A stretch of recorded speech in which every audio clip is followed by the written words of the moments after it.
Hello student. Today we are going to discuss another important chemistry lab practical, estimation of total acid number of given oil. Then first we have to know what is the total acid number or 10.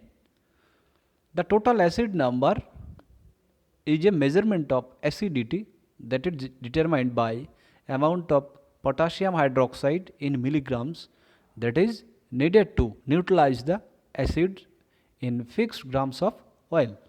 It is an important quality measurement of crude oil.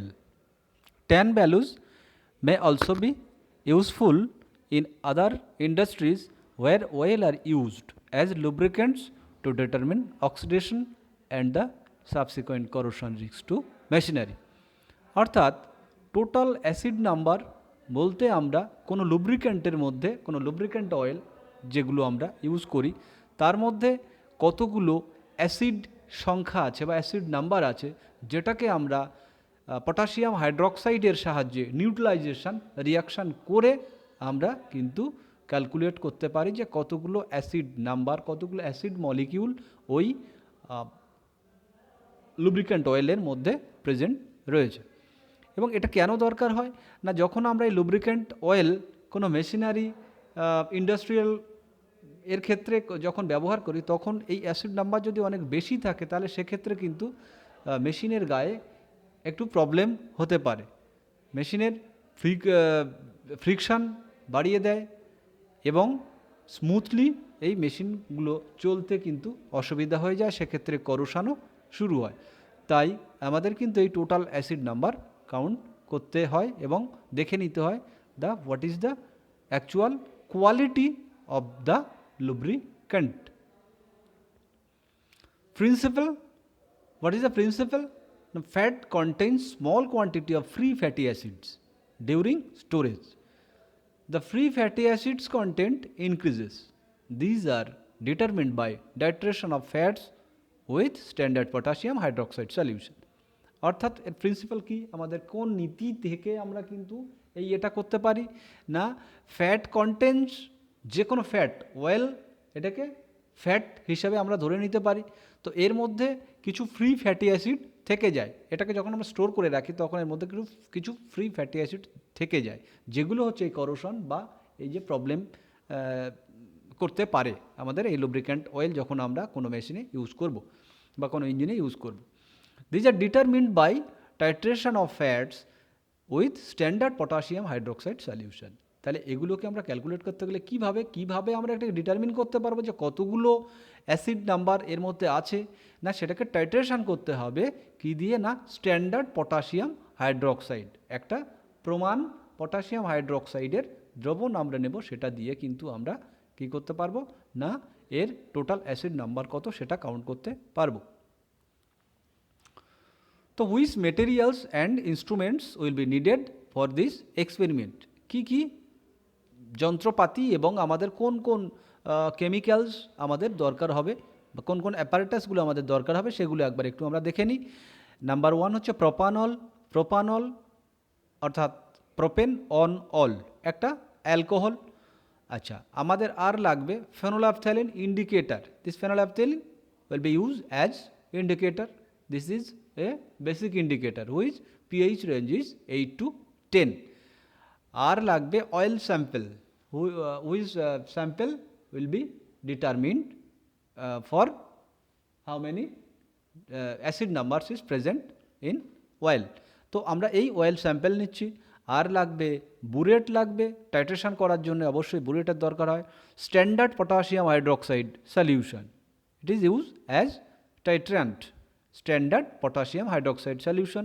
আর লাগবে pipette এবং conical flask, যেটা হচ্ছে the one of the other important apparatus for titration, conical flask. এরপর আমরা দেখি procedure কি না। First we have to weight 10 grams of oil sample and placed it into a 250 ml conical flux. আমরা প্রথমে 10 গ্রাম oil sample নিচ্ছি, lubricant oil নিচ্ছি, নেওয়ার পর সেটাকে আমরা একটা সুইটেবল অ্যামাউন্টের কনিক্যাল ফ্লাক্সের মধ্যে। এখানে আমরা নিয়েছি 250 ml কনিক্যাল ফ্লাক্স, তার মধ্যে ওটাকে প্লেস করলাম, মুভ করলাম। করার পর আমরা কি করব, we have to add 50 ml of alcohol solution. আমরা কোন অ্যালকোহল নিয়েছি না প্রোপানল। প্রোপানল এই অ্যালকোহল আমরা নিয়েছি ওই অয়েল স্যাম্পেলের মধ্যে, ঠিক আছে। Add 50 ml of alcohol solution, then add 1 ml of phenolphthalein indicator and shake the flux। কি করতে হচ্ছে আমাদের না 1 ml of phenolphthalein indicator আমরা ওই মিক্সচারের মধ্যে অ্যাড করে দিচ্ছি। এই ফেনোল্যাপথ্যালিন 1 ml বা few drops of we can add, ঠিক আছে। আমরা খুব সামান্য পরিমাণ ইন্ডিকেটার যেটা ফেনোল্যাপথ্যালিন অ্যাড করে দেবো এবং খুব ভালো করে ওটাকে একটু শেক করে নেব। Then we can see the total colour will be already কালারলেসই থাকবে। কেন না, যেহেতু এটা আমরা অ্যাসিডিক সলিউশনের মধ্যে আমরা ফেনোল্যাপথ্যালিন ইন্ডিকেটার অ্যাড করলাম, তাহলে অ্যাসিড সলিউশনে ফেনোল্যাপথ্যালিন ইন্ডিকেটার কালারলেস, কোনো রকম কালার দেয় না। আমাদের একটু জেনে রাখা উচিত, ফেনোল্যাপথ্যালিন ইন্ডিকেটার এর পিএইচ রেঞ্জ 8 থেকে 10 হলে ও পিঙ্ক কালার হবে, অর্থাৎ বেসিক মিডিয়ামে বা অ্যালকালাইন মিডিয়ামে কিন্তু ওর কালার কি হয় না পিঙ্ক কালার হবে। এবং অ্যাসিডিক সলিউশন বা যদি আমরা কোনো নিউট্রাল সলিউশন প্রশম দ্রবণের মধ্যে এই ফেনোল্যাপথ্যালিন ইন্ডিকেটার অ্যাড করি, তাহলে কোনো রকম কালার কিছু হবে না, কালারলেস। সেক্ষেত্রে কালারলেস থাকবে। অ্যাসিডিক মিডিয়ামে কালারলেস আর বেসিক মিডিয়ামে এটি পিঙ্ক কালার করে। তো আমরা এখানে কি করেছি, few drops of phenolphthalein indicator add করেছি এবং সেক্ষেত্রে কালারলেসই থাকবে। কেন, আমরা অ্যাসিডিক সলিউশনের মধ্যে কিন্তু ফেনোল্যাপথ্যালিন অ্যাড করেছি। এরপর আমরা কি করব, টাইট্রেট the contents against 0.1 normal potassium hydroxide solution till pink color forms and stays for at least 30 seconds। আমাদের কি করতে হচ্ছে না, বুলেট থেকে drop wise standard potassium hydroxide যেটা আমরা বুলেটের মধ্যে নিয়েছিলাম সেটাকে ড্রপ ওয়াইজ অ্যাড করছি। কতক্ষণ না, till the pink colour appeared, যতক্ষণ না পর্যন্ত paint pink colour. At the end point of the titration, the color will be light pink, that's mean faint pink, খুব হালকা একটা পিঙ্ক কালার স্টে করবে। এবং সেটা অ্যাটলিস্ট কতক্ষণ স্টে করতে হবে, 30 সেকেন্ড। ওকে, তাহলে তখন আমরা বুঝতে পারবো যে টাইট্রেশন কমপ্লিট হয়েছে। দেন end point pink color obtained, then we have to note down the actual reading from burette. So experiment number, at least we have to perform 3 observation। আমরা এখানে প্রথম অবজারভেশনে দেখতে পেলাম কি না, আমরা যদি 0 থেকে শুরু করি, initial reading from burette is 0 and the final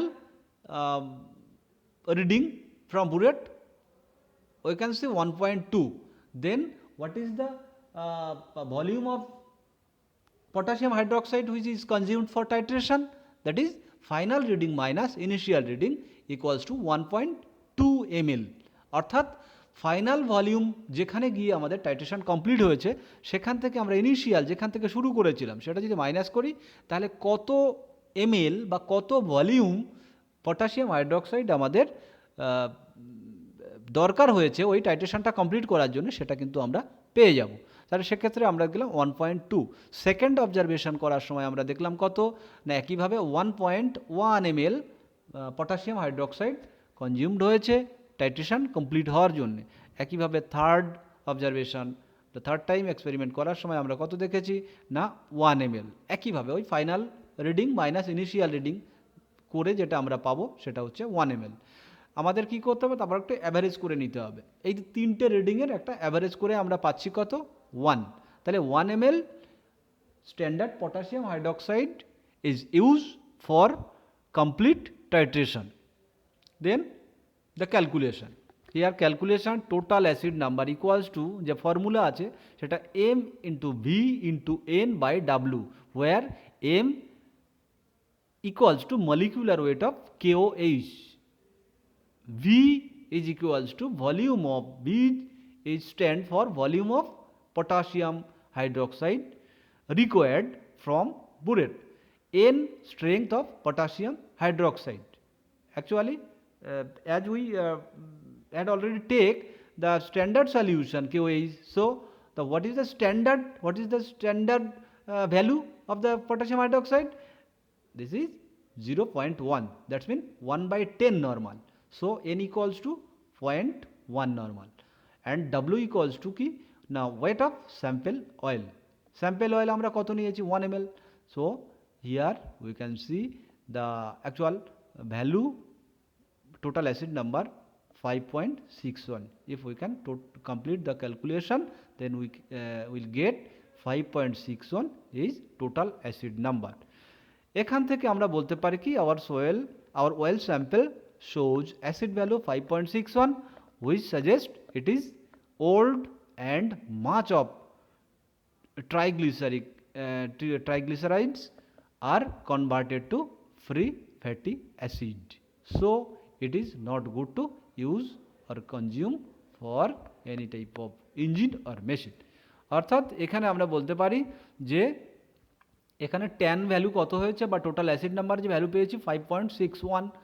so এখানে ট্রাইগ্লিসারাইডস যেগুলো ছিল সেগুলো সবগুলোই ফ্যাটি অ্যাসিডে ট্রান্সফার হয়ে গেছে, তাই সেগুলো কিন্তু ইঞ্জিনের ক্ষেত্রে খুব একটা ভালো পজিশানে নয়। তার কারণ এক্ষেত্রে কিন্তু ফ্রিকশানটা অনেক, ইঞ্জিনের ফ্রিকশানটা বাড়িয়ে দেবে এবং করোশন এখানে কিন্তু তৈরি করবে, তাই এক্ষেত্রে কিন্তু অয়েলটা খুব একটা সুইটেবল নয় ইঞ্জিনের জন্যে। ঠিক আছে, তো এভাবে আমরা কিন্তু কোনো লুব্রিক্যান্ট অয়েল বা স্যাম্পেল অয়েলের আমরা ট্যান ভ্যালু বা টোটাল অ্যাসিড নাম্বার ভ্যালু আমরা বের করে নিতে পারি। ঠিক আছে, থ্যাংক ইউ টু অল। এটা নিজেরা একটু দেখো আর অন্যদেরকেও একটু শেয়ার করে দেখাতে হেল্প করো। Thank you.